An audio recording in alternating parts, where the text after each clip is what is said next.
In your opinion, is it better to have a good amount of cash in your current account, or is it better to use all that cash to buy a house but be left with a zero balance? I see too many people who want to fulfill their desire to buy a house without thinking more broadly, considering that savings are what allow you to have a certain flexibility, whether it's flexibility regarding an employer, allowing you to say no to a job you don't like, or sending your child to the school you wanted so much.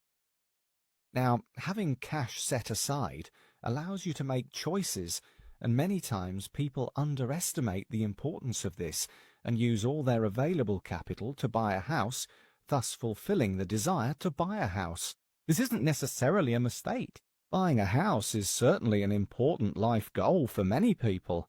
but you need to do it at the right time in your life, at a time when liquidity is abundant and you don't end up wiping it out when you use some of it to buy the house.